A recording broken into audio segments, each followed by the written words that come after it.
अगर आप भी जमीन संबंधित समस्या से अगर जूझ रहे हैं तो इसको जरूर जो है समझिए। और बहुत लोगों का सवाल भी था कि टाइटल सूट के बारे में बताइए, टाइटल सूट के बारे में बताइए। तो आज आपको समझना है कि यह टाइटल सूट क्या है और क्या होता है, कैसे किया जाता है, हर बात बताएंगे। और अगर ऐसा करते हैं तो इसका क्या फायदा मिलता है, इसको समझना है। तो देखिए टाइटल सूट केस क्या है इसको समझेंगे, उसके बाद जो है क्या टाइटल सूट से जमीन का समस्या खत्म हो जाएगा इसको भी समझेंगे। कितना टाइम लगता है इस केस में और कितना पैसा खर्च होगा आपका, ये सारा बात आज समझना है। तो आगे बढ़ते हैं और चलिए समझते हैं इसको कि क्या है ये टाइटल सूट क्या है। ठीक है, टाइटल सूट जो है ये क्या है। ठीक है, तो आगे बढ़ते हैं। देखिए हम आपको बता दें, अपना आपका अधिकार है, ठीक है, और आपका अधिकार स्थिति की घोषणा और धन का वसूली हो या आपका जो भी है, आपका पारिवारिक में जो है परिवार में आपका अधिकार आपको नहीं मिला, आप जायदाद में आपका अधिकार नहीं मिला, तो जो भी है ये सब का अगर बात करें तो ये जो है इसके अधिकारों के है ना प्रवृत्त करने वाले के उद्देश्य से न्यायालय में प्रस्तुत वाद जो है वो टाइटल सूट कहलाता है। बात को समझिए, जैसे आप न्यायालय में जाते हैं और आपका कुछ ना कुछ अधिकार है, घर में परिवार में या जो भी है जहां भी आपका कुछ अधिकार है उस पे, और आपको वो नहीं मिला तो आप न्यायालय में जाएंगे तो आप जो है टाइटल सूट कर सकते हैं। मतलब प्रॉपर्टी से संबंधित जो है ना, जमीन जायदाद से संबंधित ये जो है केस है। ठीक है, टाइटल सूट। अब हम आपको समझाते हैं, अगर कोई किसी दूसरे की प्रॉपर्टी में ऐसे कब्जा कर लेता है तो पीड़ित पक्ष बलपूर्वक खुद कब्जा खाली करा सकता है। लेकिन अगर आपकी प्रॉपर्टी है और आप कोई आके कब्जा कर लिया, ठीक है, कब्जा कोई कर लिया, करने दीजिए, कोई दिक्कत नहीं है, थोड़ा शुरू में तो रोकना ही चाहिए, ठीक है, मान लेते हैं फिर भी कर दिया, लेकिन वो ले नहीं सकता है ना, कोर्ट है, कानून है।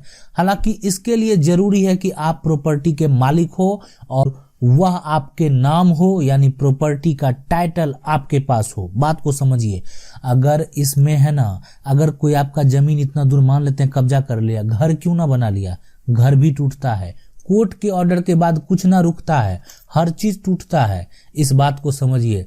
तो टाइटल सूट जो है, टाइटल सूट में अगर आपका कोई कब्जा भी कर लिया तो टाइटल सूट से ऑर्डर से आप उसको खाली करवा सकते हैं।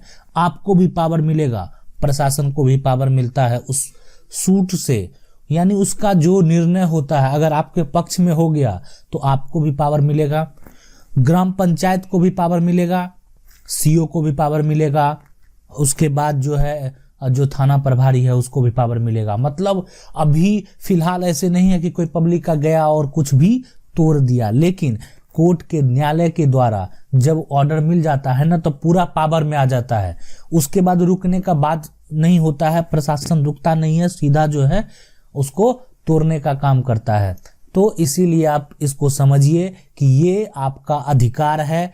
इसके अलावा मान लेते हैं कि आपकी जो खानदानी प्रॉपर्टी है, ठीक है, खतियानी प्रॉपर्टी है, आपका मान लेते हैं इसमें इतना हिस्सा आपका होता, आपको सही तरीके से नहीं मिला, सही ढंग से नहीं मिला, इसके लिए है टाइटल सूट, टीएस केस। ठीक है, अपना अधिकार आप ले सकते हैं। आपको कोर्ट के द्वारा आप जो है आपस में बंटवारा करना चाहते हैं, लेकिन परिवार में आपका पूरा मतभेद है, ठीक है, पूरा मतभेद है, तो नहीं कोई करना चाहता, नहीं आपको देना चाहता, नहीं आपका उससे बातचीत है, कोई बात सुनने के लिए तैयार नहीं है, तो उसी के लिए है ये टीएस।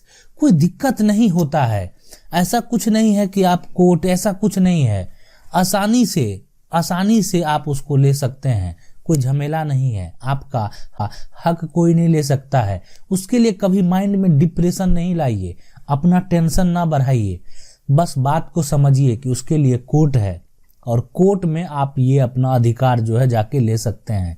बस तरीका को समझना है और किस तरीके से लेना है उसको समझना है, बस यही बात है। अभी हम आपको टाइटल सूट के बारे में जो है बता रहे हैं कि टाइटल सूट जो है वो आपके अधिकार के लिए है। आप अपना अधिकार आपको अगर लेना चाहें, आपको आपस में बंटवारा नहीं हुआ है, आपको अगर कोई घर पे कब्जा कर लिया है, आपका जमीन का सर्वे, ठीक है, बहुत लोगों का सवाल ऐसा भी आया कि उनका जमीन था पुराना खतियान में, ठीक है, पुराना खतियान में उनका जमीन था, लेकिन नया में किसी और के नाम से सर्वे हो गया, तो क्या होगा, ठीक है। तो हम देखिए, हम आगे और इस चीजों को डिस्कस करते हैं और समझाते हैं। देखिए, आपके पास सबसे पहले यह पता लगाना होगा कि खतियान में नाम किस समय और कैसे गलत हुआ है। तो जब सर्वे हुआ होगा उस समय ये पुराना खतियान है, मान लेते हैं पुराना में आपका नाम है और नया में किसी और का नाम हो गया, वो काहे नहीं बिहार सरकार ही हो, ठीक है। तो आपको पुराना रिकॉर्ड तो निकाल के रखना होगा, ठीक, जैसे भी हो आप उस बात को जो है आप स्पष्ट कर लीजिए कि किस आधार पे हुआ, लेकिन ये कंफर्म हो लीजिए कि कोई आधार ऐसा तो नहीं कि पुराने से कोई जो है रजिस्ट्री कर दिए थे, ये भी हो सकता है। तो गलती ढूंढने के पश्चात आपको सबसे पहले एक वंशावली भी तैयार कर लेना है, ठीक है, कि आप जो अभी आप लड़ रहे हैं आप उस वंश के किस स्थान पे हैं, ठीक है, दूसरे हैं, तीसरे हैं, जो भी जिस पीढ़ी में है। तो एक वंशावली, वो भी कोर्ट से, ज़्यादा पैसा नहीं लगेगा इसके लिए, आपको आसानी से कोर्ट से बनवा सकते हैं और वहीं पे जो है जो टाइपिस्ट है उससे टाइप करवा के पूरा एक तरह बेहतर तरीके से बनवा लीजिए वंशावली। आप कोर्ट में ही कोई टाइप उसी से बनवा लीजिए, ठीक है। गलती जो है वो पूरा अगर आपको पता चल गया कहाँ कुछ ना कुछ दिक्कत है सर्वे वगैरह में या जो भी जिससे भी संबंधित हो, वो सारा अगर आप बात को जो आपका समस्या हो वो 100% क्लियर होना चाहिए। और जिसके बाद जो है उसके बाद अगर बात करें कि जो जमीन पर हिस्सा नहीं है ना दिया जा रहा है उसका कागजात जो है भी तैयार रखना होगा। मान लेते हैं आपका कोई कब्जा ही कर लिया जमीन है, ठीक है, या हिस्सा नहीं दे रहा है, तो आप टोटल का रखिए ना, उसका कागज रखिए, सिर्फ कहीं से रिकॉर्ड उसका इन्फॉर्मेशन फोटोकॉपी जो मिले आपको जहां से निकलता है आप उसको निकाल के उसको रखना पड़ेगा। उसका कुछ ना कुछ डॉक्यूमेंट आपको भी देना होगा, ठीक है।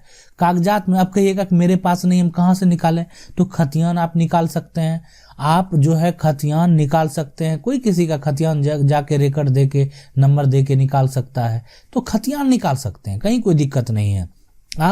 आपको अगर पता रहेगा नंबर तो आप जाके जो है खतियान अपना खाता जो है नंबर अगर पता है तो पूरा खतियान निकाल सकते हैं।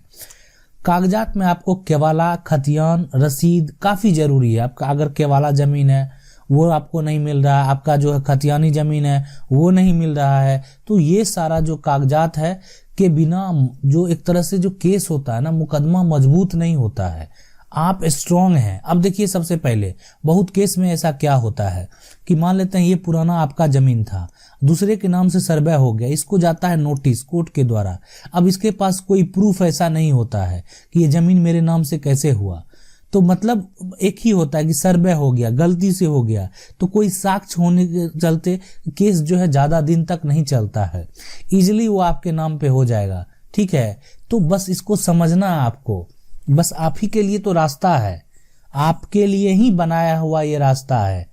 अगर बात करें टाइम पीरियड की, तो टाइम पीरियड जो है वो मैक्सिमम अगर बोले तो 3-4 साल नहीं, अगर दूसरा पार्टी जो है वो भी अगर टाइम पास करने वाला है, कुछ ना कुछ साक्ष्य के लिए टाइम मांगता है और सब धीरे धीरे है तो थोड़ा लंबा भी चला जाता है, ठीक है। तो ये चीज होता है, लेकिन आप मैक्सिमम 3-4 साल जो है बहुत है, आसानी से जो है आप सब कुछ अपने अंडर कर सकते हैं और जो आसानी से आप अपना जो हिस्सा है, हक है या सर्वे है, जो भी है सारा कुछ अपने अंडर में जो है उसको कर सकते हैं। अगर आपको जो है कोई भी समस्या है तो आप कमेंट करके पूछ सकते हैं, वीडियो के माध्यम से जवाब देने का प्रयास करेंगे। अगर आपको वीडियो अच्छा लगा, वीडियो को लाइक जरूर कर दीजिएगा। चैनल को पहली बार देख रहे हैं, चैनल को सब्सक्राइब करके जो बेल आइकन है उसको जरूर दबा लीजिए। मिलते हैं अगले वीडियो में, तब तक के लिए जय हिंद।